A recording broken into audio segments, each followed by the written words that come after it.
ya bụrụ na ebe ị nọ kịta na ọ bụ ụtụtụ ezawo osigo ụtụtụ ọma. Ya bụrụkwanụ na ebe ị nọ kịta na ọ bụ ehihie a na-egbu achara leto osigo ehihie ọma. Ya bụrụkwanụ na ebe ị nọ kịta na ọ bụ abalị ọdụ opuo igirigi awọ ofu onye one man siga abalị ọma. Biko, video is just to address some zombies. One, for them ask him come back home. Some of you ask him come back home. Unu bure ego chepo na pastor. One ekpere to get visa to leave the same home where they asked me to come. Pastor go collect your money. She give me fasting and prayer for you to leave the same home you're asking me to come. Second, some of you now come back home. Some of you know outside.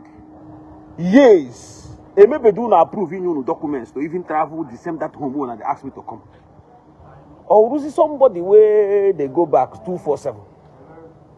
Could now she come back home. Or you know time mejuela. Can address number one. Address number two.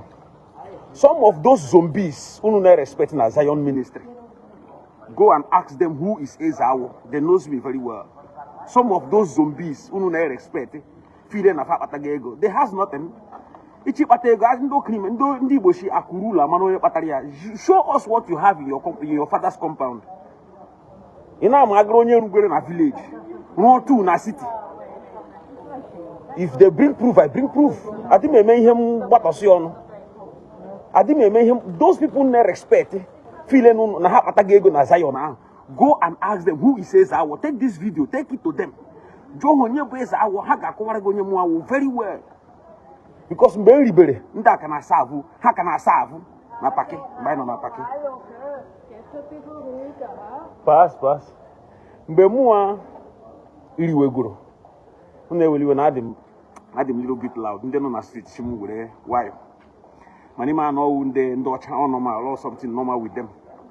After an onyoji, and they get aggressive immediately because they don't like blacks. And the more and women, shows that I see them, they like blacks. No, they never like blacks. Mano Buddha them. All corruption of politicians. No, Nigeria. But many of us pastors travel. Why we have oils? We have many resources. If these pastors, their prayers now, all these fasting and prayers, Holy Ghost fire, they are firing in Nigeria. How many of those Holy Ghost fire have bring impact in our society? No. Come on, hotel. If you want to see them, you lodge in their hotel. Pastor Nanuzi Hotel. Or maybe. Jesus said, "Jesus is a balloon. I have balloon in the Bible, not grammar church. A ban a legacy here, destroy everywhere. Get and the pastor nere bulletin. The pastor nere bangles. Hanere chapter mini. Hanere dice church ministry. Hana uzi business center. I make chapel hini lagerun and nakun a gofre. And you zombies and I fight it to learn to opota na jiggy. When non Nigeria, go and verify. Numechem, Joya na po mamuchechi, all the woman mani ala bubi. One day my father, Winye, Malahabi Naba, Numechem, na 1992, 93, 94. God Johan Wahankana or Vicent, or more Vicent Mamuchechi. Anime book Bible, then when on a primary school, I got street to street because Hanaga, Christ Apostolic Church. And the DNA, the woman who deacon. Now that Christ Apostolic Church, no mechem. Go and verify what I'm telling you now. Go to mechem and ask. And maybe Bible, go street to street. Ne is Yoma. Ne is Asian Cameroon Lotamba. So onye man yana bu neso na asu n'Igbo, na asu n'Oyibo, na asu n'Oyibo, na asu n'Igbo. Then emegide nye mo onye isi ụmụaji ibem na section ọmụ na akụchizu ụmụaji ibem based on my father, onye mere ka my father man ya bi we dikin. Mo akenyeziri onye na-achizi ụmụaji ibem. So let the story bygone. Ben Fetaziro Buddha, Ndocha Shibutai Church. Now I'm going on the street. You can't hear any noise My voice. I believe you hear that. Yeah, you lose a church now. Every police lock that your church immediately. They don't need noise. But if you how everywhere is quiet, everywhere is silent. Ade me fire, Holy Ghost fire, Holy Ghost fire. There here, lock all that place. You get traffic, penalty. You have to pay money. In a minute. Mmefe mkpọtụ ana no onye izi nyegwere warning onye abụọ onye ahapa warning mmefe ya na ndị police akpọ police by force police awu ga ebe na jụọ m ihe m na-eme nji na-eme mkpọtụ. Are you getting the point? So the same people ahụ buru church bịa if na their own church ha dị anaghị tight iwuru adụrụ ụmụnne nyi gbara ọsọ na Nigeria bịara ebe a shi na a na-achụ ha ọsọ na nke because ndị adụrụ ma how to lie ha kọcha eriri ahụ ndị church ka ha ga handle ha to church will give them accommodation. Church will make sure that they are eating 3 square meals a day. All church in Aruifa, or the government, all church, in the church, you know, their job, their duty. Though no government na sponsor. The sponsor of those charities, Fana Lobo, from government. So now, I address 2 issues. Third, come on 50 million. You can bring. Come on 50 million. You can bring. You all be zombies. You all be zombies. You all be zombies. Even Nagana the noise on Eba. So I think maybe Kangam another place anywhere. You all be zombies. Yenji unu zombies. Nandi kalu una savior. I'm not going to bet. Ejoku de me bono. Only wutunu ikuishi la kruta. I will not come if I don't want to come. If I don't want to come, I will never come. You will keep on waiting for me. If you want to prove to me, new connection as you people fools are claiming, as you fools are claiming. Interpol can I judge the Bruno and the Carlo? Where Interpol come and carry me here?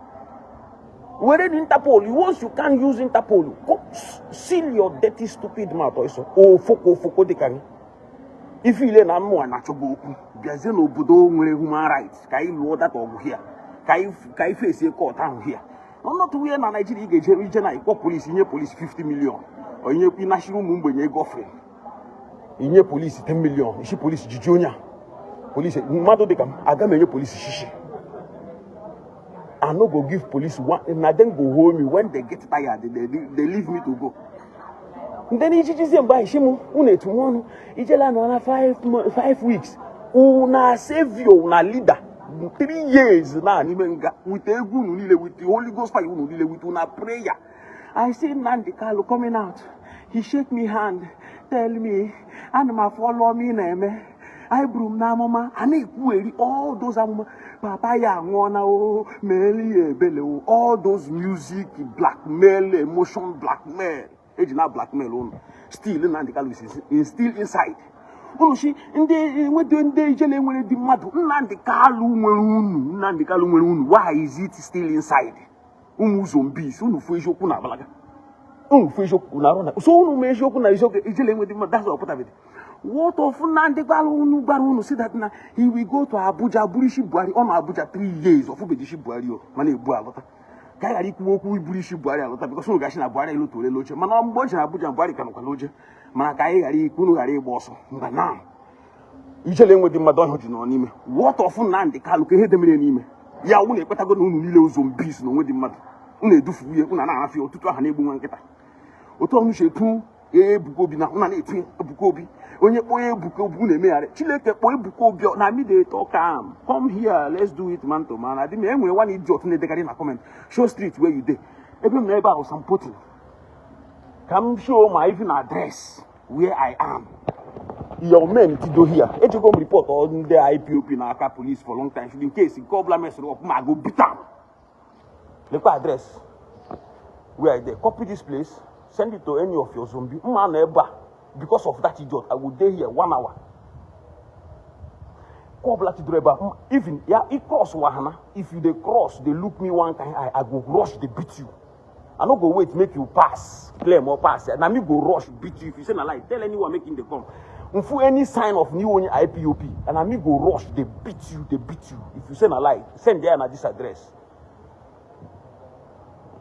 If you say I'm more Ijele, not Nigeria. I for don't front all this non-government. J. Joa, they came on my compound, destroy Ulumpam, buy my jeep. I believe in a blue name record here because in do no issue my video. In do no na issue my video. I believe in a Bunu destroy my compound. Unu video kuru Bunu name. Ningu that my compound. If you fools are still alive, I don't say show me your face. No, with that voice. Bunu na abulum pamoku. Ihunu na ikueri. With that voice, all blame me ga humama. We read the same voice. I me audio. She ni here. Let me listen to the two of the voice. Confirm on the only Nandejina na my compound. They are still alive. When the more you like, I take more second song. First one, no, na Jesus. I hear about Jesus. I hear about 40. Ndoche buya. Na white people killer. The Bible, they rule, not Jesus, no one Israel. Now white people killer. Now see white people killer because actually if everything is in a black country race, that's why they come to black country. Where Jesus nyegi brew your oil, larie. Where Jesus nyegi brew your gold, larie. Your pastor that happens those Jesus laga. Na star music na. How many people in the Bible Jesus go many awurumanya onara hego. Pastor give us you pay tithes. But Jesus who many awurumanya tithe ole ka akuru dia. Bo me onye nwura anwo bilie tithe ole ka akuru ego le kenyere as offering. Ego le kenyere as thanksgiving. You fools can only be talking. Ijele enwedi mmadu Nnamdi Kalu unu kwetara na ọwụ na savior. Nnamdi Kalu is another savior. Holy holy holy holy holy. Nnamdi Kalu is another Joano Fogiri holy. Ebe no here now n'ihu magistrate. Le ke dekwe yede. Ka nju na ebe dere le here. Ebe no here now n'ihu magistrate. See where they write it here. Funa? N'ihu magistrate. So, dig any idiot ever. I go beat him. Now, live video come on. What that idiot? The police are waiting for here. He got a law. Me go de kopu na mu kopu go na brain. We na edre monyara na odi by mistake. Na ndene die we prophet people. May this my madness. Bogesh will still win you for court. Go and verify. I did it to many. And when I mention your name, you will never remain the same. Ijele Bukobi, Ogagwagina, or remain the same. Whenever I mention your name, now this is my platform. Now, you will never remain the same. It will take time for your zombies to convince that you will never remain the same. It can only take time. But that very day I mention your name, you yourself, particularly, you knows you never remain the same. But your zombies, it will take them time. And they will later realize that you are not the same anymore. Fire chopper. Money take you hard time. And there is nothing you can do about it. Nnamdi Kalu see, the people all over the world, when you talk anything, he will do this. He later paid people 5 million. He give them in Nigeria 5 million. He give them in Europe. How many millions so in Europe ever? How many euro in Europe ever? Nagala Street, you can't do mess. Hashim Ipotiro, Hashim, I'm going to Bahnhof, Vienna, Bahnhof, even Doji in the Nigeria Cancun, Vienna City. Now, my baby, 2 days, I need information. I still went there, made live video, but you at that Bahnhof. If I got you, me tigi mangu. Mbata na Nigeria, ta mo aga woni shinde bubago. Mbata na Nigeria, mo a woni shinde bubago. O ga do no surprise. Ha go take run am, ma run near. And I go enter am. And them Nigeria bag to kill those people that are killing you. Mo aga na bufa go they kill them. Once you are a murderer, once you are a non-gunman, mo aga was non-gunman, you go know me. When I go start to the kill. No, I she mana ebubago hamana. Ebubago anaja panaja. A coward like Nnamdi Kalu. Ya be uchihu. God bless our non-gunmen. God bless our non-gunmen with the hiding face. Up to wear blindfold, zoing nada. I will do Nigeria this. I will do Nigeria that. I will do Nigeria this. Article will go near. Oshun na Biafra la Bella 219. Eburu hego be 219 or best be you no Biafra. She Nti Buhari the left. Nti Buhari nke right. Nti Buhari nke elu. Nti Buhari nke ali. Watch all the joy. Mwa bịara agwu unu n'ihe o scam. Unu hashimba wete eza woke egbuoye. Ngwa gwara unu na oge unu Biafra na 2020. Ihe no ya 2024. Okay, mba I can not 2016 eza we mada J school. check primary school also. Actually, we literally check primary school. 2020, here no here 217. 217 kind of.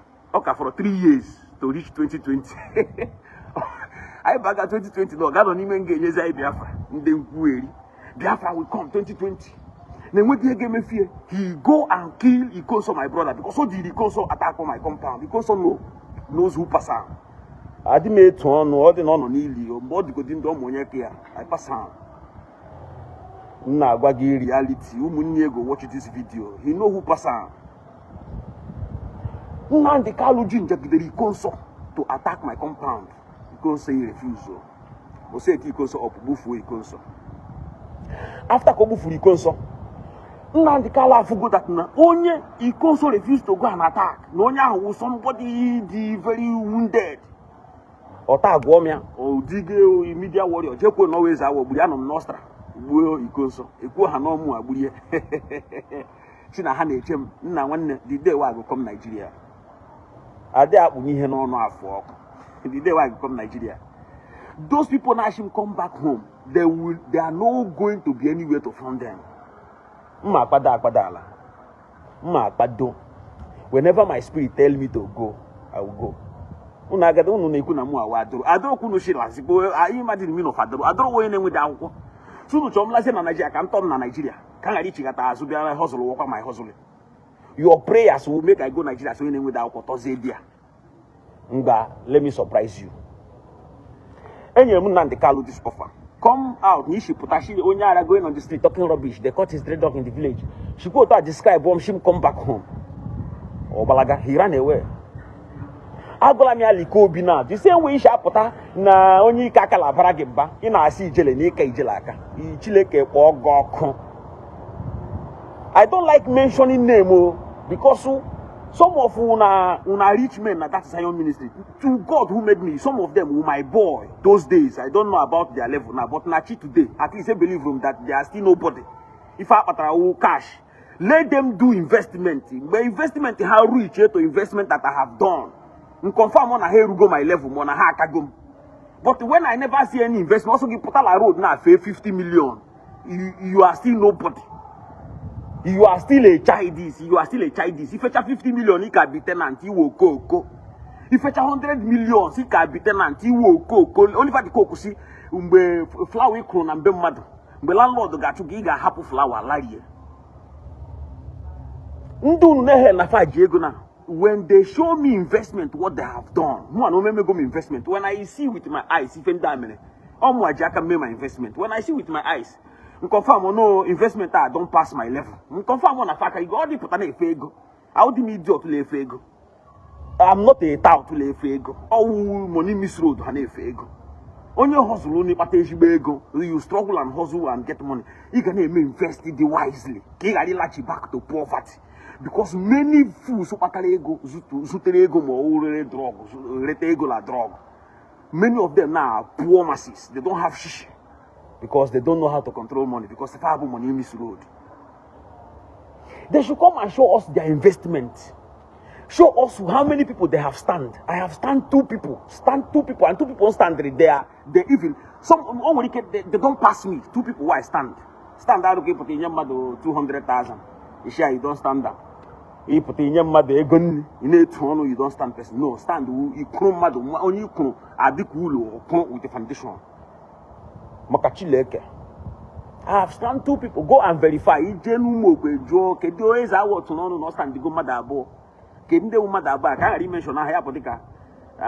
Just go and verify. How the people will tell you.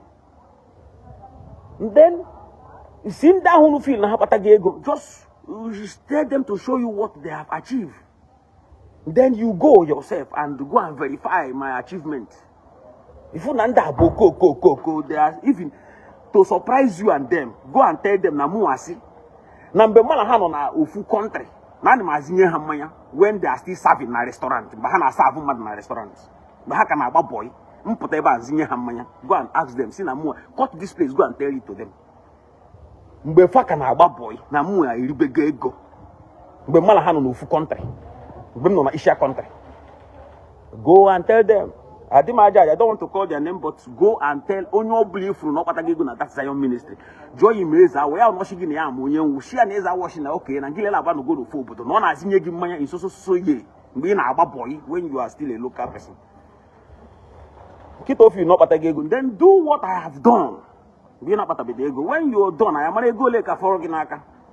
We know how much still remain in your hand. Okay, Kagariga Kweba again. Unu si na Ijele na etrono no when people come on 50 million. Masomo Lukuji 55 years, you know, 2 rooms and palace in a hospital. Hanaga go online and now hospital. There was begging online now hospital. Now some of those who go Potrashi 50 million, they will do like this, you make 50 million. Those who fake stupid lives, so in Habanake, Jenny or idiots. In a query, you can't jag in a query. And you go to 50 million in the West here and actually up to Ijele. Ijele will be mad. Did Ijele kill somebody? Imagine 50 million.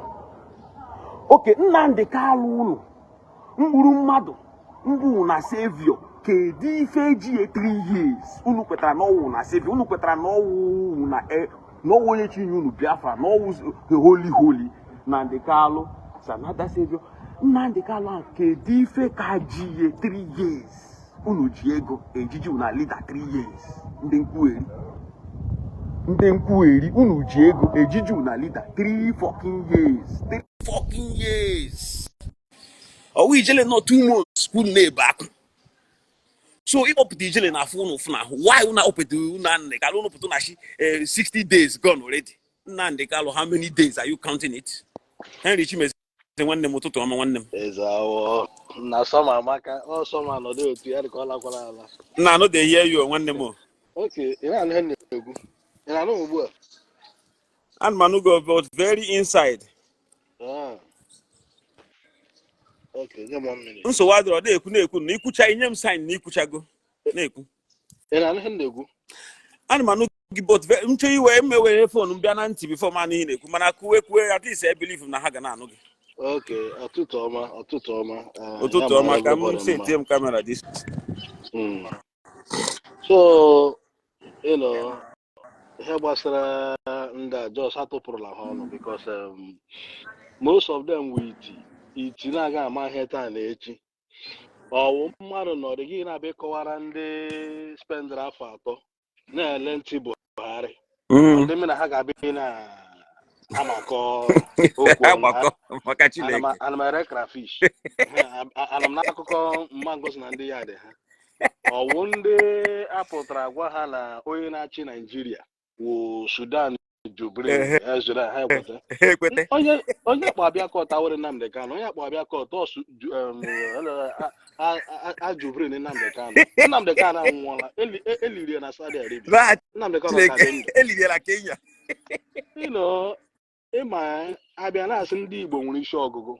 Ọwụhụ ịkpata ego awụghị isi ọgụgụ. Yes. Akwa na nke ugbu a emebọsara n'onwe ha. Yes. Onye ọbụla hụra n'otu anyị si ma ihe ruo.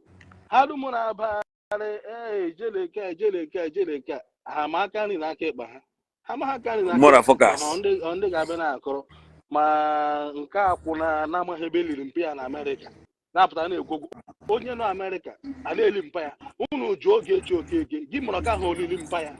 Ọwụ ndị mmadụ tụrụ ụtụ liere ya mpa ya na Amerịka ma ya ma mma ya ma ụmụnne ya abụrụ ọnụ. Oke ọ ga-asọli mpa ya na Igbo. Ọkwa ofu Amerịka ahụ ọ nọ ma mma ya ma ụmụnne ya izu a na-eli mpa ya ha gara ya sọ ma ebe eliri mpa ya ya ga mee vidio n'ala ile eliri mpa ya gosi ụmụ ụwa ndị abụrụ ọnụ kamera ha. Ya dum ibu niile ha lee ma onye ụkọchukwu ha ya achadụ ụmụ ndị abụrụ ọnụ. Enweghị enwe mmadụ n'ime ha. Ịma ndị Igbo ha na-enye ọtụtụ anyị nsogbu. Ha efiliri ego ọya wụ ndụ. Ego awụghị ndụ. Ahapụta ya wụrụ ụdị ọya ka mena na-abịa maka ọnụ anamere garị.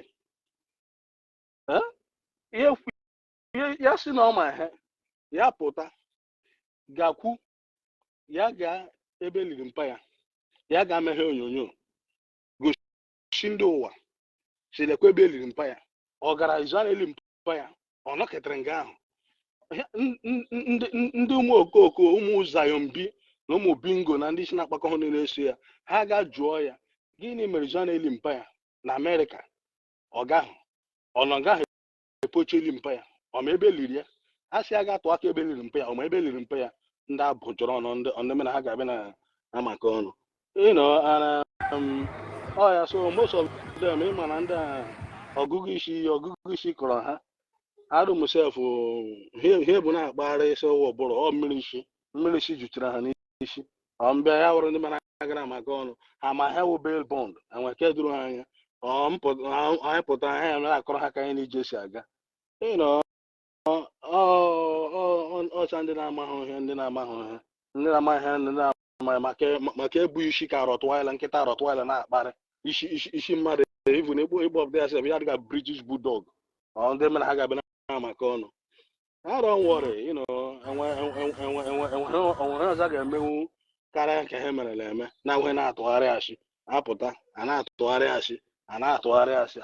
asị adụm ịgwara ha ka o si dị ha ịma ha pụta ha na-efere ọnụ onye gwa ha ka o si dị ha ebewe onye ndufu ha ga-akpọpụta na ya akpọpụtala na ya pụta ya na-eme ka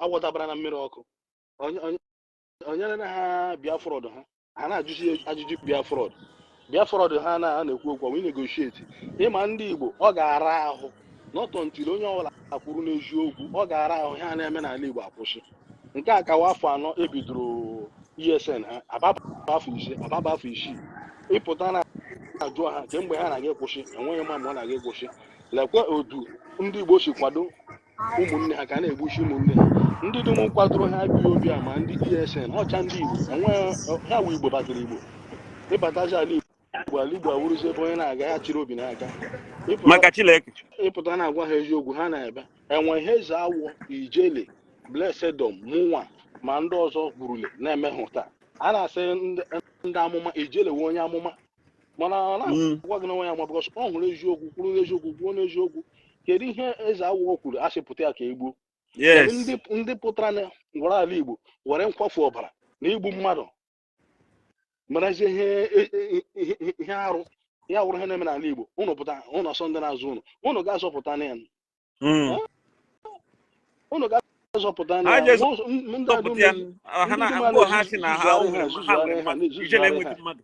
ha nwa na onwe ha wụ mmadụ to Nnamdi Kalu they should go and bring Nnamdi Kalu out. That is it. Okay. Oh, na ga prove anyị na Ijele enwedị mmadụ na ha nwa na onwe ha ndị mmụọ. Then go and bring your own leader out. Ka anyị marazie na leader get person Ijele enwedị mmadụ. Ha hụrụ n'otu onye ndu ha si họzie onye ọkaikpe na ka ikpeazụ a. M chọrọ gara ịkpọni Binta Muzu. Ọ nọzi na n'etiti my lord instant love Nigeria. Iwe onye Nigeria iwe onye Biafra. So that law does not protect you because Chineke amahụ m ndị Igbo emerunu eme ọtụtụ ndị mmadụ ga-esi mgbe ọbụla ha anaghị ịkwado ihe ọjọọ oke lukati nke mkpụmkpụ na Finland nke ndị na-akwado ndị Igbo gasị ha ma ha abịa asagala merụnụ convention enyinụ Biafra ka ekwe n'ebe ọgwụ mgbe ọbụla ya awụrụ nnọọ ndị mmadụ na-aga n'iru ụnụ ekweta ka ndị efulefu ndị ekperima bụrụ ndị na-aga na-adọla anya azụ n'afọ ka 2024 otu a ka 1999 gwaziri ka ebriki ya bịa banki nwa ọganye ha Biafra a na-eke ego Biafra ebe ọbụla ka ọ na-akwụ na Aba n'Enugu ka emechara kedu John gachara melọtala ebu uche kedu mgbe ndị iberibe a na-amaghị ihe ga-akwụrụ n'eziokwu na-ajụ ha enyi unu kwụsị ihe unu na-adala ya azụ ọnụ na-akwaghị anyị ihu oke na the founder of Abga Party Chekwa Sokori akwọpụtara kwuo 2014 Nnamdi Kanu chọrọ ka nye ya tiketi House of Rep ha ajụ kpọta ndị a ga-apụta bịa gwa ha eziokwu nke chọrọ ịba ọchịchị Naijiria ma ọkwa ya nke gaghị azụcha ya daa ma ọkwa ya ya eburu ọgba aghara bata babazie ọ Fulani ọwa Hausa ọ Yoruba Janjaweed Chekwa Sokori kwuru an interview Abga refused to give him the ticket for House of Rep all these people na-egiri arị ha na-asị gị IPOB Nigeria na-emegbu ha emegbu, na-emegbu ndị Igbo. Most of them have political ambition, but they cannot penetrate the political cycle. So what they did, they became bitter. And in that bitterness now, they begin to look for this vulnerable and gullible population amongst us. Yes. Begin to deceive them. Now blackmailing her with emotion. That is it. That's, okay, now, onye Abia State now. Abia State part of Nigeria. Onye ahụ ọwa Abuja ka obi, ọwa Abuja ka na-eme business, ọwa Abuja ka na-azụ ahịa, ọwa Abuja ka na-atụ nto obodo. A na-agwa gị na Nigeria adịghị mma, ị na-ekwu na Abia State adịghị mma.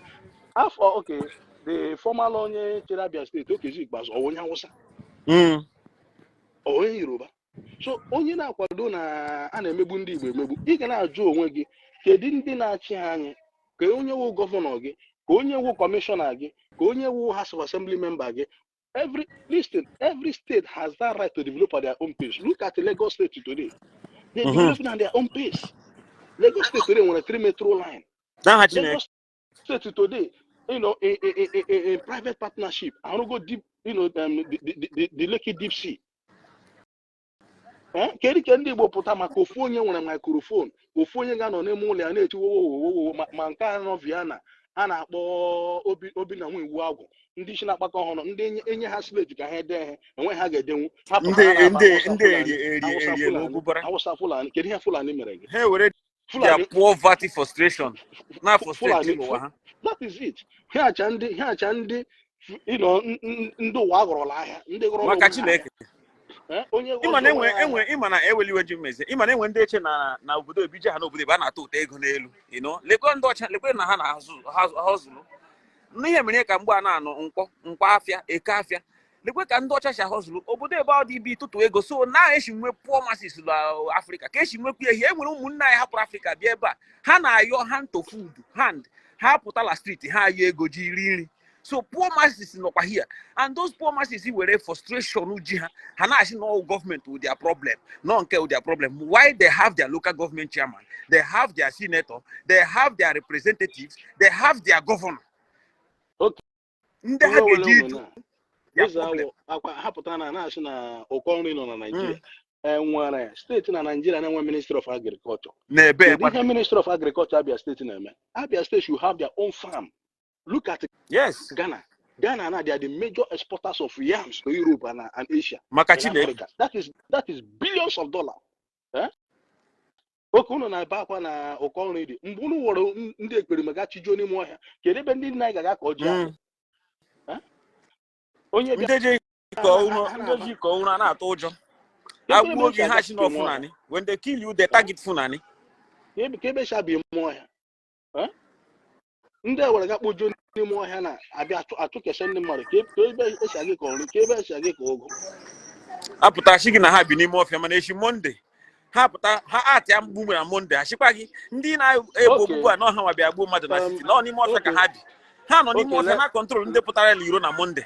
Lee ke nwata agbọghọ nke si na Anambra steeti akalipụrụ echi akwa ha dum na-eke posta ya enwe onye chọrọ ịpụtakwu eziokwu ya nwatakịrị ka nọ 22 years na-ebibe ndụ ebi ụmụaka bụrụ ọnụ ụmụaka mkpụrụ mmiri ya chizo n'ime ha apụta egbuo nwanne ha na-eme shitatom gbuo ha ka wọtụ ya ndị Igbo ga na-ajụ onwe ha kedu mgbe ha ga-akwụsị. Yes. Onye pụtakwa eziokwu asịpụta ka egbuo dị na onye nwere ala Igbo tige na ọgba aghara ụlọ na-apụta na-eto ya dike ndị na-amaghị ha. Ijele kedu ihe Ijele mere? Ijele so onye a na-eme nrụrụ aka enweghị miracle ọ na-eme. Asị m anya ọhafụ dị maka keeper Lockman na nrụrụ aka ka ahụ dị ha anya. Ha dum na-ebegharị akwa ka a na-ebe ya maka ọ Nigeria ka ha na-eme ikwuole ya pụta n'obodo abịa agba akwụkwọ ya bịa obodo a ka mani ya mee kesi n'obodo a ọhịa ha ka na o ji ego o nwere connection ya bịazie ebe a ka anyị mara na connection ya na-egi egichi zụọ ya hia ọ dị ebe ọ ga-abịa nye polisi 10 million polisi ejiji m jichie m ike a na-ekwu ka m la polisi achị nweta 50 million a na-ekwu ka m la polisi achị mkpọta onye nwere billions of property ya bịa ebe a wee even obodo agaghị nye billions of property because ha ga-ebu ụzọ cheki ife m na-arụ cheki my income Mara ya go na ma straffe high from my income ka gishi mara go le ma ya na anọ mat fort. My So ya brother, bia here kama na my make brother, it. eze awọ obodo a nọ n'ime ya enwe ka polisi ga-esi tinye aka na civil case. As at Police, if police had the make mad arrest Loboda, Igboro madu jenga without order from court. Ama na eme na London. kpọrọ onye ganga Police anaghị akpọ 2012 mmadụ ebe ejenga ihe sọrọ gị mee police bịa ha n'ebe ahụ ha ga-eme peace ha pụọ mana ọdama nke ikpọ ga-ejenga ha ga-enwerịrị order from court and order from court adịghị mere ozugbo ozugbo ọ dị abịa ozugbo ozugbo it may take 2 months 3 months before order ahụ abịa. ịma ya ịbụ na ilecha ndị na-akpọ onwe ha ndị Biafra ndị IPOB ekwensu bụrụla ọnụ ma ndị nọ mba Europe ma ndị nọ mba Amerịka akwa ha werele afọ 14 megide mitin tisasa ala Igbo ilecha ahụ ugbu a ha na ụmụaka ha na Amerịka ebi ndụ enwere ke m fụrụ na Vienna the other day nke ahụ na onwe ọ na-abịa na platform sometimes na-eheli mana mgbe m kasịwara Nnamdi Kalụ o distance onwe enwere shi mfere na Vienna m ji ịzụ ihe mfu ya shim ya ha afọ shim n'udo dị nwunye ebi Owerri at least ọ watch video ka ọ mara na ọ maka ya maka mkwe na-ekwu okwu a njụọ ya si ya na ọ ga-akpọ na ụmụ ya na at least ụmụ ya etogo n'ụbanye na aka ha jee join on gọọmenti ọshim bupụkwa asụ on gọọmenti ihe na join ashim but you people are sponsoring them ọshim ba na ya na sponsor ka abara ma Biafra ga-abịa hi la chile ka chikata beja my wife my witness maka mani aso that very day ịma ọtụtụ n'ime ha bụ ndị eziure yes ọsọsọ ha ga-ajụ onwe ha 2014 ha ga-achọ the newspaper Chekwa Sokori o kwuru ya na interview Nnamdi Kanu chọrọ ịga House of Reps ajụ inye ya tiketi kemgbe ya ṅụrụ fuel onye eze awọ ha don't worry ha ka na-aṅụ ijele anyị nwee 50 million ngwa bịa dashi anyị 50 million ka nga gbapụta ijele ndị ụsụ ụnụ nwere na bilion ụnụ ga-akpọpụta ọpụta Nnamdi Kalụ akpọpụta Nnamdi Kanu oh my topic of today ha ga-akpọpụta ya akwọ Hamadike na DSS ndị Chineke ndị ụwa jụrụ ajụ ịbụ nna ele ha ma na-emere ha ebere because ndị ama ọgụgụ isi kọrọ ha oke mgbe onye ndufu ha na-akpagharị ugboro ole ka ha garala n'ime obodo Igbo abịa kpọkọ ndị agadi na-enwe ka ọ dị ha asemele ha referendum.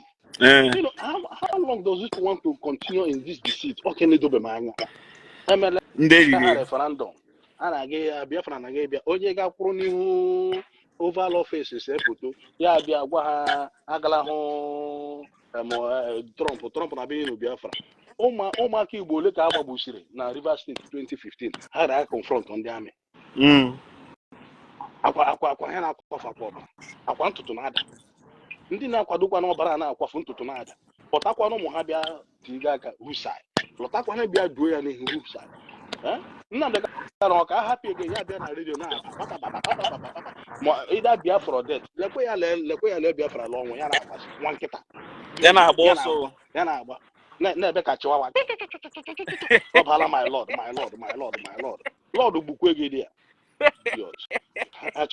ejena onye ọbụla ga-atụ ụjọ na biko remind the other the topic of today na age of 50 million ha wana onwe ha kpatara ego ha ji ọpụta Nnamdi Kalụ this is the only way to prove na age dị ego anyị nwee 50 million ha waji 50 million ha ji ọpụta Nnamdi Kalụ ha ga-akpọpụta Nnamdi Kanu very simple this is the topic ha je sign na ya shorty ha nwee 50 million na Nnamdi Kalụ anọla 3 years Ijele alọbede alọ ha na-achụ ehi so ha ama na Ijele kwesịrị ịpụta ozugbo mana Nnamdi Kalụ ha dị echetazi maka ya wee gere onye a na-agụ holy is another savior can you imagine oge ha ji onwe ha akwa ha si sit at home ha ga-egbu na ha ga-akpọpụtara Nnamdi Kanu unu megidere ruo ugbu a akwa ala Igbo kunu gbasasara unu pụta unu na-agbaga ebe ndị mmadụ na-ere ahịa look at okay akwa this guy so akwadokwa ha last time ọ ga-aga mee video Ebonyi State their shopping mall is empty akwa Cubana chief priest apụtara kwuo ya ọ maka insecurity ga o kwuru buru business ya from Owerri la Lagos gị hụ na nke akpọrọ onwe ya gọvanọ okwu asị akwapụtara Imo State lost 10.something billion in 2 days ka ma ọ ga-ekwu na IPOB etisasịla ala Igbo na onye ọbụla nọzi n'ọsọ ngwere n'ọsọ oke n'ọhịa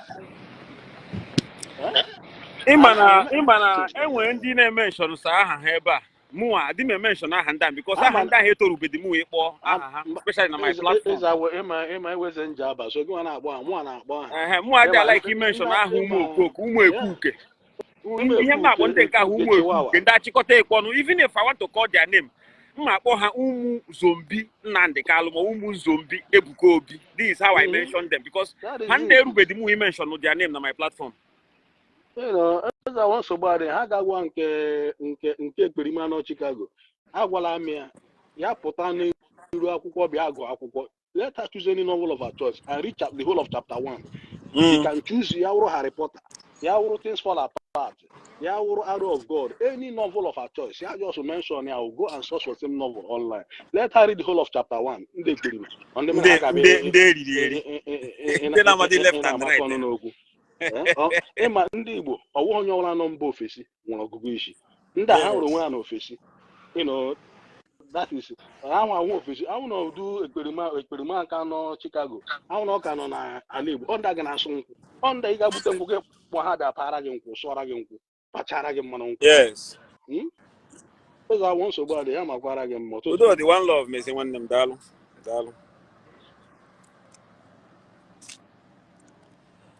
ụmụ Igbo ka anyị ghara ịpụ na ife anyị na-ekwu today enwe ndị si na Ijele enwedị mmadụ na onwedị common 50 million ịgbapụta onwe ya that means na ndị ahụ nwere 50 million above 50 million na Ijele enwedị common 5 billion onye nwere access of property of 5 billion that means na ha nwere access of property karịrị 10 billion ha si na Ijele anọgo ọdụ na ọnọgo 61 days ọnọgo 3 months ọnọgo 5 months so ha ama na ịnọ n'ime ebe ahụ adịrọ mma they knows all these things na ajụzi ha then why did they keep their leader n'ime nga for years with their 50 billions with their billions property why are their leaders still inside unu jụọ ha ajụjụ ihe ọbụla ha shara unu abịa mee ka mara for ndị nkwugheri enwedị m their time like you people you all knows me before I mention your name na platform ị ga-enwe ihe ị ga-ata wait adị m mention aha